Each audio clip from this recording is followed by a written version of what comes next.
வாட்டர்மெலன்ஸை ஜூஸாக குடிச்சிருப்போம், சலாடாக சாப்பிட்ருப்போம், பாப்சிக்கலாக ஐஸ்கிரீமை சாப்பிட்ருப்போம், ஏன் சார்பேட்டாக கூட சாப்பிட்ருப்போம்.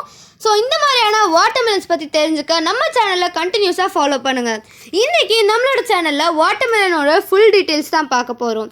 ஸோ இந்த வாட்டர்மெலன்ஸ் அப்படின்றது ஒரு க்ரீப்பர் பிளான்ட், கிரவுண்டில் தான் வளர்ந்துட்டுருக்கும். அதனால தான் இது ரவுண்டாக பெருசாக இருந்தும் எந்த செடியுமே பிரேக் ஆகாமல் நீட்டாக வளர்ந்துட்டுருக்கு. இதில் vitamin B6, C and A இருக்குது. ஸோ இது இருக்க விட்டமின்ஸ்னால நம்மளை ஹைட்ரேட்டடாக வச்சுருக்கோம் சம்மர் சீசனில்.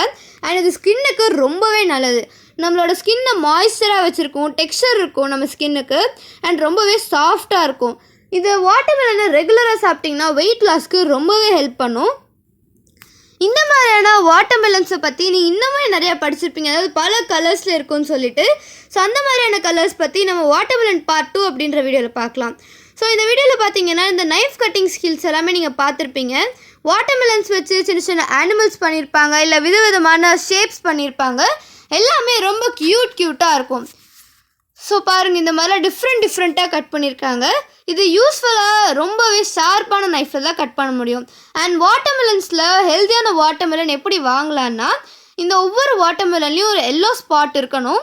அந்த எல்லோ ஸ்பாட் இருந்தால் மட்டும்தான் அது ஹெல்தி ஃப்ளஷ் இருக்க மெலன் அப்படின்னு நமக்கு தெரியும்.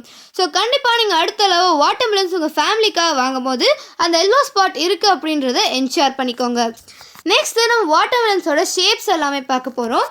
இது உங்களுக்கு தெரிஞ்சிருக்குமான்னு எனக்கு தெரில, பட் இது உண்மைதான்.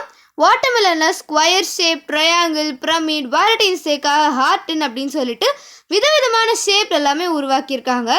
அண்ட் இப்போ உங்களுக்கான ஃபன் ஃபேக்ட் என்னென்னா, ஜப்பானில் ரெஃப்ரிஜிரேட்டரில் வாட்டர்மெலன்ஸ் வைக்கிறதுக்காகவே இந்த ஸ்கொயரான வாட்டர்மெலன்ஸை கண்டுபிடிச்சிருக்காங்க. அதுக்கப்புறமா வேரியஸ் ஷேப்ஸான புத்தா அப்படின்னு சொல்லிட்டு விதவிதமான ஷேப்பை இவங்கெல்லாம் உருவாக்கியிருக்காங்க. ஸோ இது எப்படி உருவாச்சு அப்படின்னு பார்த்தீங்கன்னா, இந்த சின்ன பாக்ஸ்குள்ளே சின்ன வாட்டர்மெலனாக இருக்கும் போதே உள்ளே வச்சுருவாங்க. அப்படி வச்சதுக்கப்புறமா ஸ்லோவாக பெருசாக வளர்ந்துடும். இந்த மாதிரி தான் வாட்டர்மெலன்ஸ் பல ஷேப் உருவாகுது. ஸோ இந்த மாதிரி பல டிட் யூ நோ ஃபேக்ட்ஸ்க்காக நம்ம சேனல் சப்ஸ்கிரைப் பண்ணிட்டு காத்துருங்க. மறக்காமல் லைக் பண்ணிடுங்க.